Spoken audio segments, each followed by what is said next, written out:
Go now to a remote speaker, Don Adams, a former FBI agent who's been in the news this year, and Pete Johnson was kind enough to help, both letting me know about him and also to get him onto the remote feed for us out of Ohio. His talk is titled Oswald Did Not Shoot the President, the Surfacing of Joseph Adams Miltier, and 11 Shots Fired in Dallas.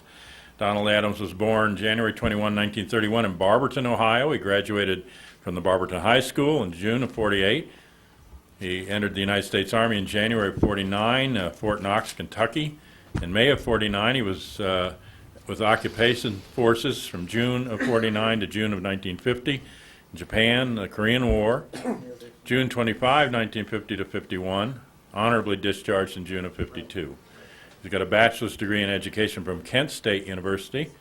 And in June of '55, and a special agent of the FBI, September 1962. He retired in Akron, Ohio in December of 1982. He's presently self-employed as a president of the Adams Security Consultant, Inc., and he's a member of the former special agents of the FBI, FBI Agents Association, the Federal Law Enforcement Officers Association, the former special deputy, Summit County Sheriff's Department, and presently commissioned officer in Fair Lawn, Ohio Police Department, and the Akron Crime Clinic. What he's doing at our conference, you'll have to see. All right, Don, you're on.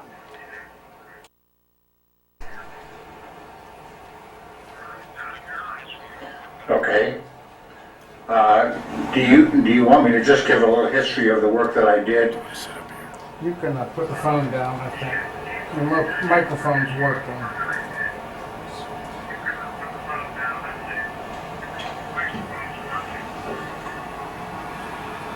I had the phone down. I can't hear you though. Can you hear me? I guess I better call Pete? you back. I can't Shut, sorry. Keep him on. hear you with the without the phone. Can you hear me?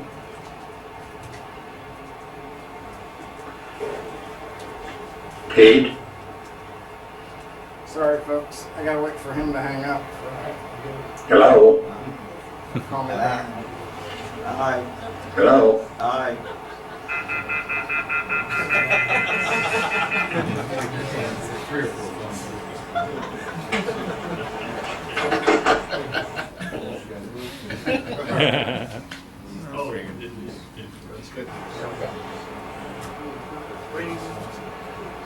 Don? Yes, okay, yeah, I'm going to keep the phone going even though you don't have to hold it to your ear, but in answer to your question, you have been introduced. We can hear you. Hello? Hello. Yes. Right, yeah, you can hold it, yeah, you can hold it to your ear, but your microphone is coming through, so I will keep the phone live too. Yes, I heard the introduction and that, but the only thing I'm saying is when I put the phone down, I can't hear you. Right at the letting.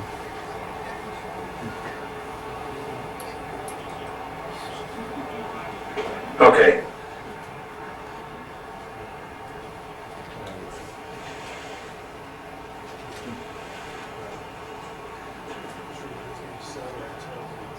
Pete, should I go ahead and start and tell a little history about how I got involved in the Yes, Kennedy assassination?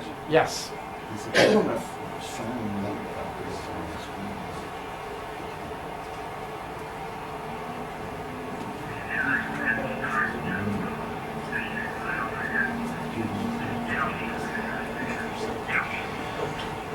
All right. First of all, I appreciate being able to talk with all of you folks that are there, and I'll try to keep this brief if I can, and get the story to you as quickly as I can. On on November the 13th. Do you have a speakerphone on that? And just put it so that the thing in the top is next to the bottom of this.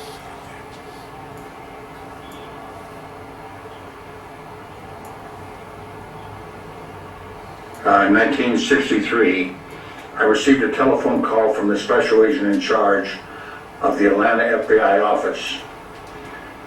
He instructed me that he had a priority investigation that he needed me to get involved in immediately.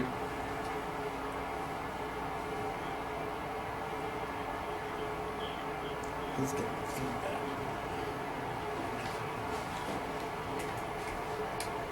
Did you turn this over? He's getting feedback, I think. He's trying to listen to me. And that I was doing the investigation for the Secret Service because they did not have an agent working down in the southern part of Georgia where I was assigned, and therefore they were assigning this case to me.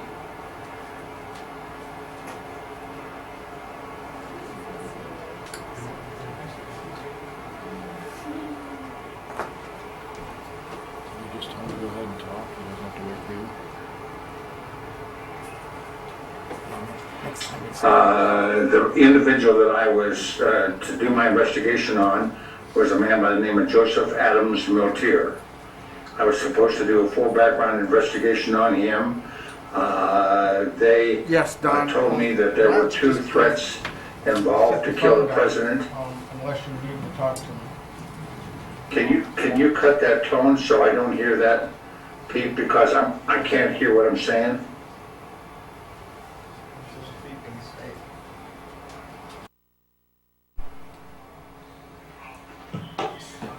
All right, I'm just going to go ahead and talk, and then I'll listen for some sign from you. And let me just say that I'll try to continue on where I was talking. The agent in charge told me that the Secret Service wanted me to conduct this investigation because they didn't have an agent down there. As I said, the Secret Service did not. The individual that I was to conduct a full investigation on was a man by the name of Joseph Adams Miltier. Miltier was involved in a discussion in the latter part of October 1963 in Indianapolis, Indiana, with 3 other people. And in the discussion that they had, where they were trying to form the Constitution Party, this private discussion that the 4 of them had away from the other people who were attending centered on 2 ways to kill the president. One was they've already done the work on this, and one was to kill him as he left Homestead Air Force Base in Florida en route to the Kennedy compound in Palm Beach. If that failed, they were going to kill him on the highway. If that failed, then they would wait, and then later on rent a room or an apartment across from Lafayette Park in Washington, D.C., and with a high-powered rifle mounted on a heavy-duty mounting, they were going to shoot the president when he came out onto the front portico of the White House or onto the grounds to talk or to walk. So those were the 2 plans, and there were 4 people, like I said, and one of the 4 was an informant for the Miami Police Department Intelligence Unit, as well as for the FBI. He immediately went back after the meeting in Indianapolis, as I said, in the last of October '63, and reported this information to his contact at the Miami Intelligence Police Department. Miami Intelligence Unit at the Police Department. So all I was to do a full background investigation on Miltier and get that information to the agent in charge in Atlanta, who in turn would turn it over to the agent in charge with the Secret Service, of the Secret Service. So I contacted Chief Bill Elliott, who lived in Quitman, Georgia, the same town where Miltier lived, and we did a 4 or 5 heavy day workout on him and went everywhere and studied everything that we could find about him. We went into the Lowndes County jail and found fingerprints for him, which I then submitted with my report to Washington, D.C.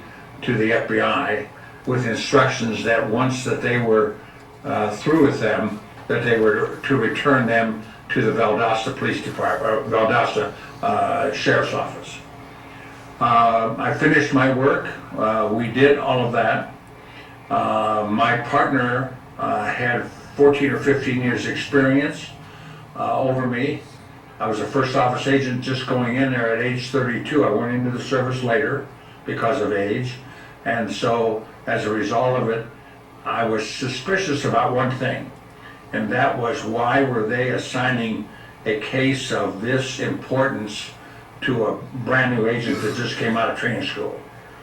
So I filed that. And I do these things because I worked with my father, rode with him for 10 full years, sometimes 5 days a week and sometimes 7 days a week during the summer months, and then even during school year when I stayed with them, I went on all of his work. Everything that he did, murders, suicides, rapes, or whatever it may be, I went with my father and participated by being with him on all these investigations. When all my work was finished in that, I prepared a report. I obtained information from Joseph Miltier. He had a habit of passing hate literature out on the corner in downtown Quitman every Saturday. Chief Elliott told me about that. I then went to him in old clothes and chalk all over and gloves out of my back pocket, and I obtained from him a large amount of material that he gave me. In fact, he was excited to give it to me, and that I had expressed an interest in obtaining it from him. I included that material plus all of the other material and the fingerprints, and hand carried it after my rough draft report to Atlanta, Georgia, gave it to the agent in charge, who in turn told me that he would give it to the agent in charge of the Secret Service. And as far as I was concerned, I was finished with Joseph Adams Miltier. I finished it, like I said, just a few days before the 22nd.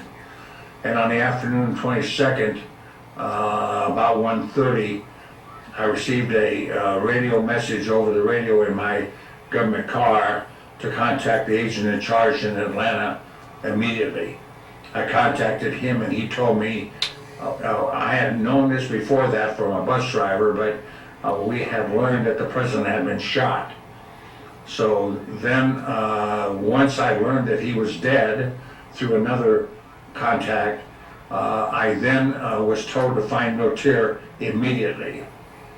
So I left my partner Royal McGraw and told him where I was going, and told him that I was going to work until I found Miltier for the Secret Service, and was going to hold him for the Secret Service until they sent agents down to connect with him and to talk with him. A day went by and 2 days went by, and it went from Friday afternoon, because we did not find him, and we went until the 27th, which was Wednesday, at about 5:30. And about 5:30, I was riding in the car by myself. I told the chief to go on back and do his work, and that if I needed him, I would give him a call. At 5:30, I drove by C.C. Cofield's house, who was a prostitute that Miltier was very close with and lived with in Valdosta, Georgia. And when I went by her house, I saw his Volkswagen bus with his Strom Thurmond banners on the front of it, and I knew immediately that he was there. So I pulled away and backed off because I couldn't talk on the radio, because we had common frequency or common band frequency, and everybody would hear our transmission. So I drove back towards town and found a payphone and called Ken Williams of the Valdosta Resident Agency of the FBI. I told Ken I needed backup, that we're having to take a man in by the name of Joseph Miltier, and I would appreciate him contacting and coming out and meeting me. He did that. When we got back to Cofield's house, the VW bus was gone. I told Ken we have nothing we can do other than talk with her. We talked to C.C. Cofield. She told us that he had the VW bus loaded and that he had just left her about 10 or 15 minutes before we came in, and that he was heading north on the Atlanta highway, and she didn't expect to see him for a number of days because he was traveling, as he did a great deal. Ken and I took off in the cars.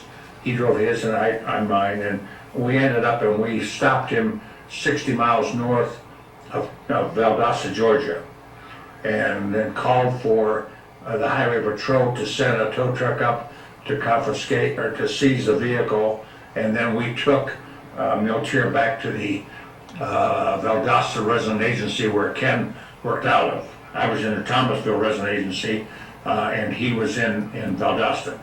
So I went with Ken, and we took Miltier, or he was in my car, and Ken backed me up and in his car, and we took him back to Valdosta, and we conducted an interview of him. I was ordered by the agent in charge to only ask 5 questions, and I questioned my boss, and I said, "Boss," I said, "wait a minute. We have a perfect opportunity to get a lot of information on this guy and where he travels and who he meets with and so on, and we're passing a good opportunity up." And he was very firm, and he told me, "You're to ask these 5 questions and nothing more." So based on that, that's what I did. I conducted my interview with him. I asked the questions, he answered each question, and then I called the agent in charge and told him what happened and that all his responses were negative. And so he said, just let him go, and later on we'll contact the Secret Service, and then if they want him, they'll have to go ahead and instruct us to either get him again or they'll find him. And that was the last part of my contact with Miltier. And then I left Thomasville, Georgia, and where was I assigned to but the Dallas FBI office.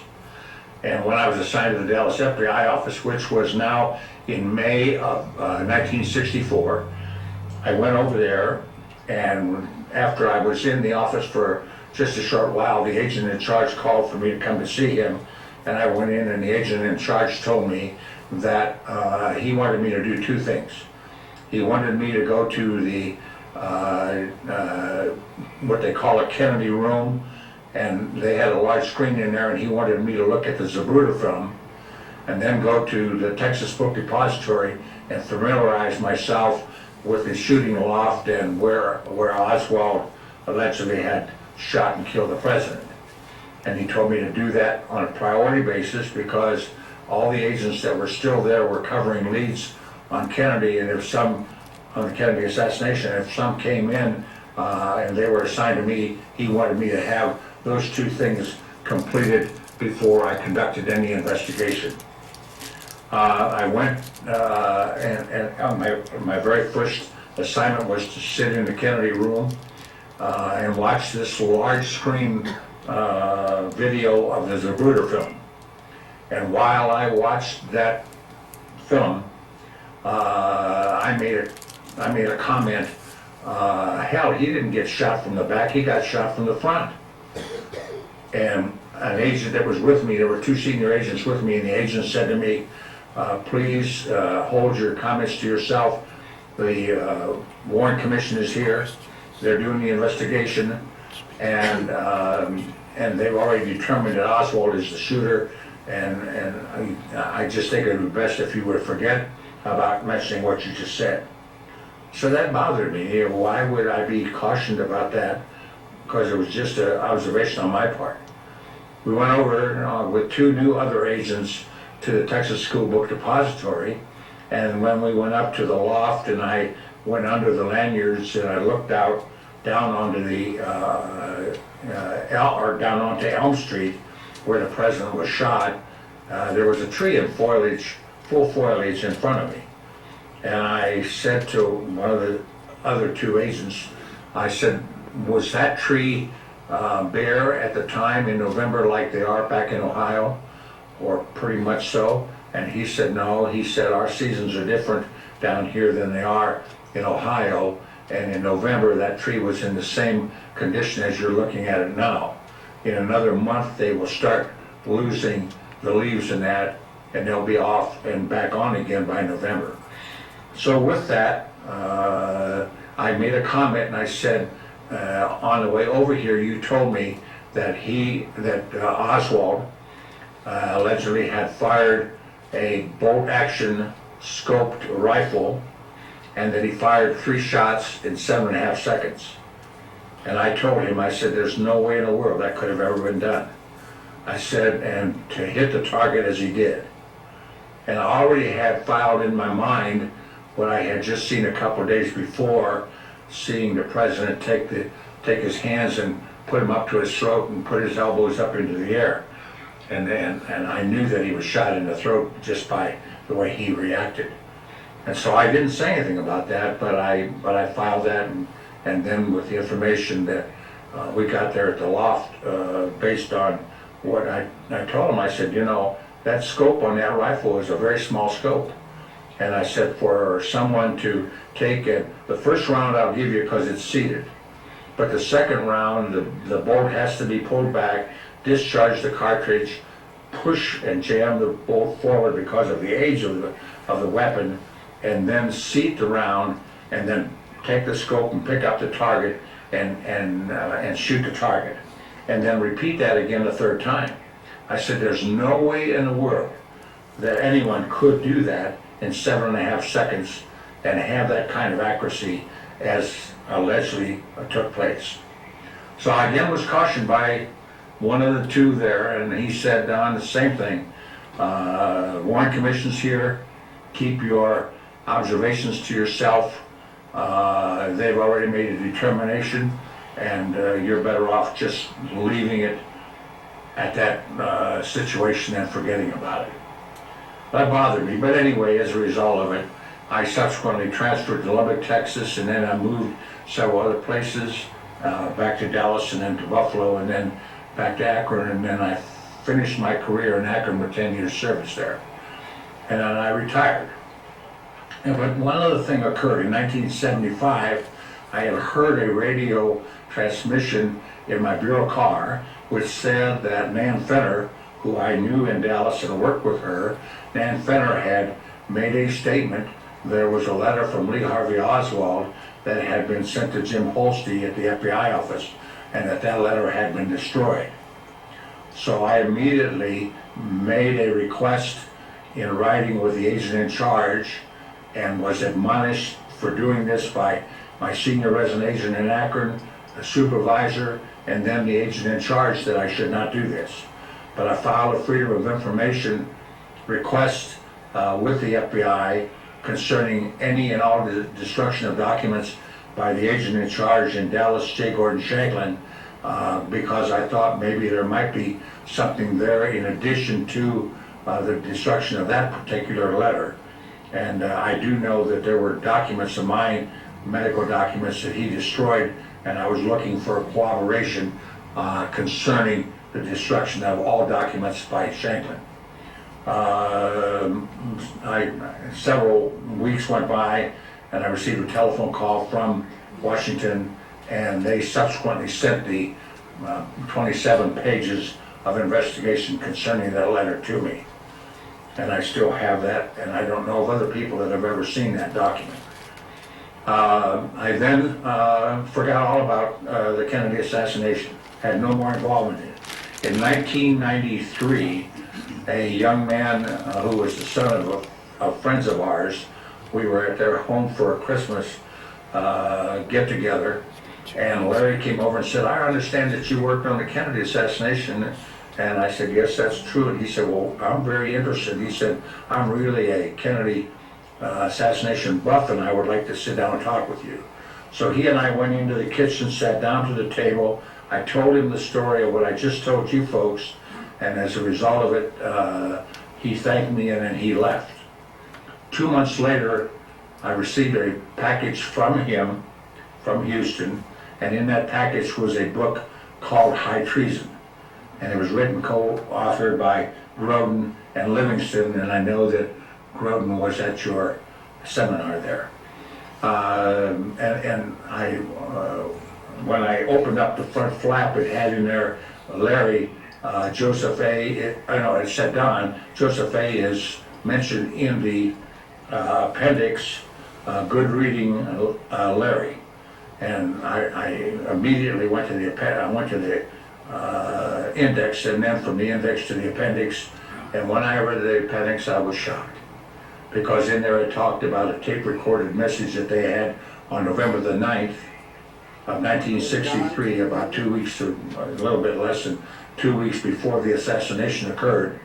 And in that letter, Miltier said that they were going to kill the president from an office building with a high-powered rifle, and told Somerset, again the informant, that it was in the works.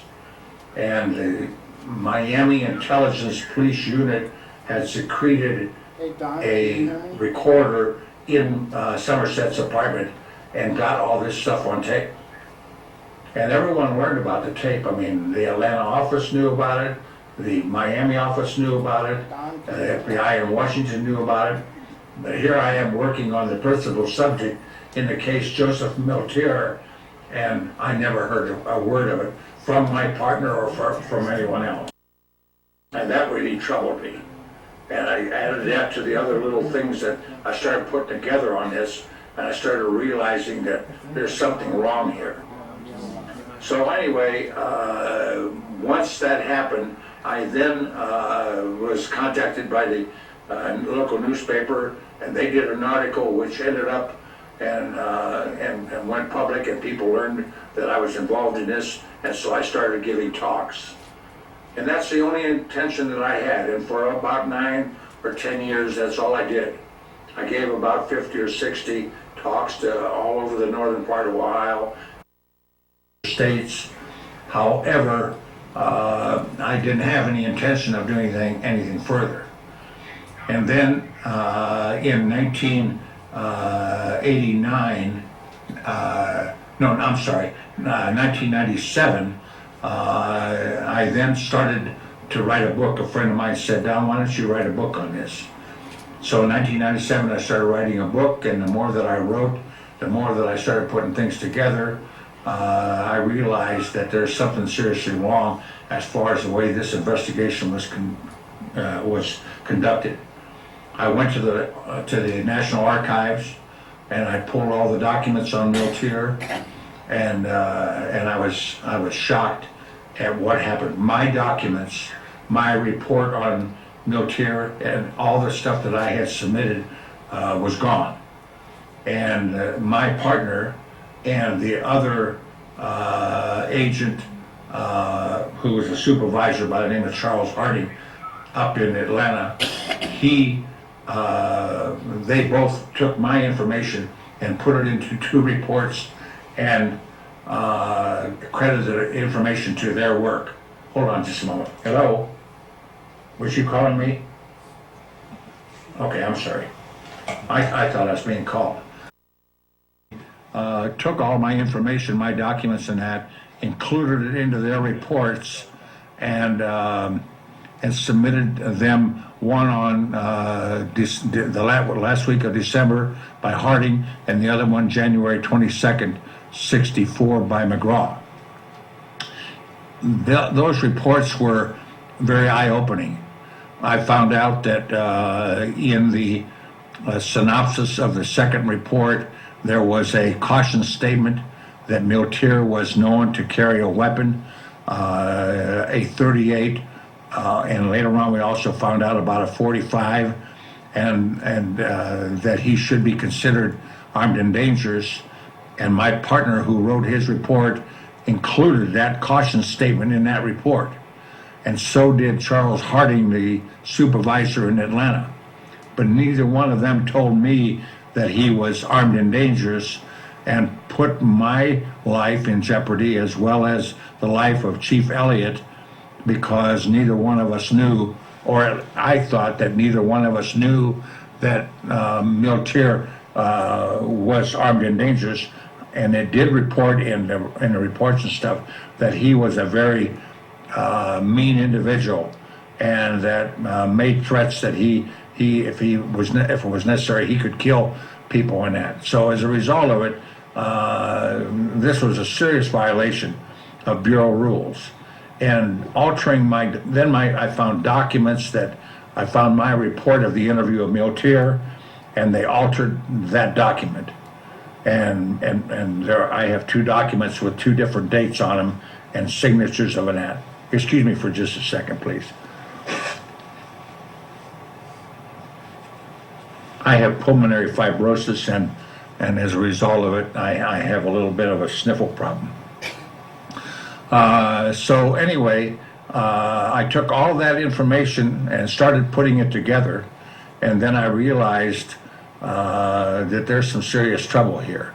And the first thing that I did was I didn't want to go off in different tangents and that. I didn't want to go off in different tangents, so I concentrated on three things. One, to prove that Lee Harvey Oswald did not shoot the president. Number two, that, I'm sorry, I've lost my train of thought, but one was that he did not kill the president. And then the third one was that there were 11 shots fired in Dallas. Excuse me. Hello?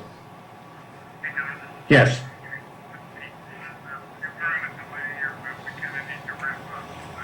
Okay, all right.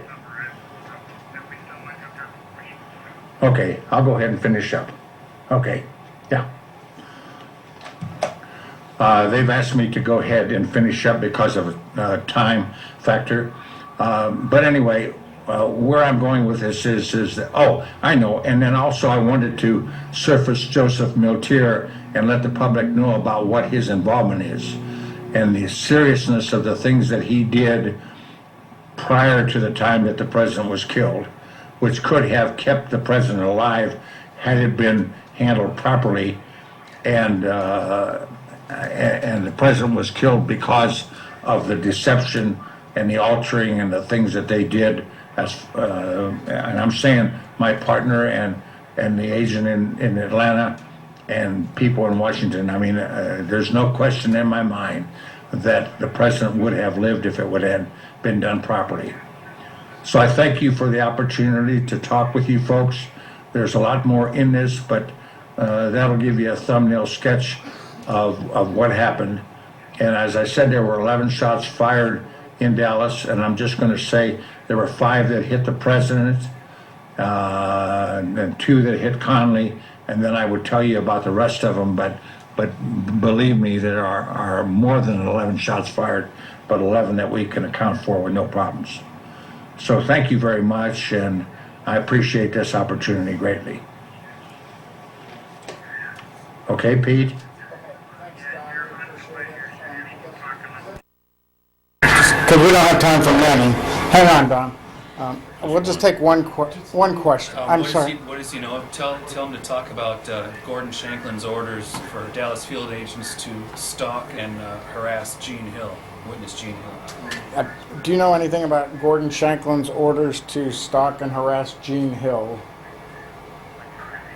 Did not know anything. One more question. No, I'm sorry.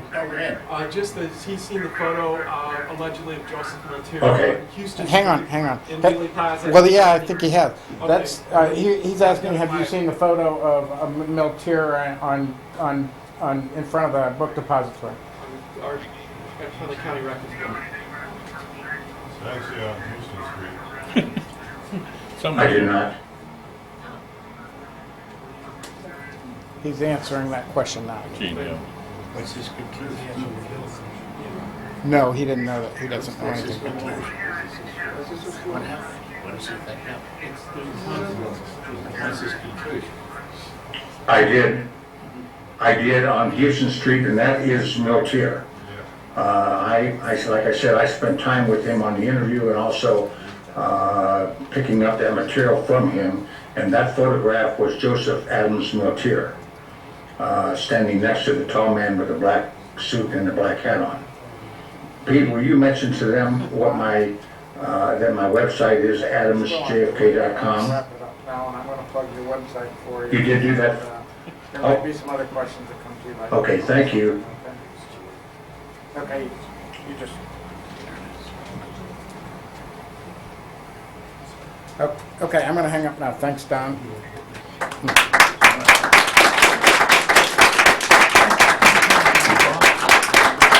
I hope you heard the Yes. applause. Thank you very much. Bye, Don. Thank you, Pete. Okay, I know you had another question. I've got Don's phone number. I've got his email. I'm sure Don will be very, very. He has a website? And he has a website which is adamsjfk.com, I believe. And my name's Pete Johnson. Anybody that wants to get a hold of him can, I'll be around all weekend. I can give you my contact information and such. Thanks.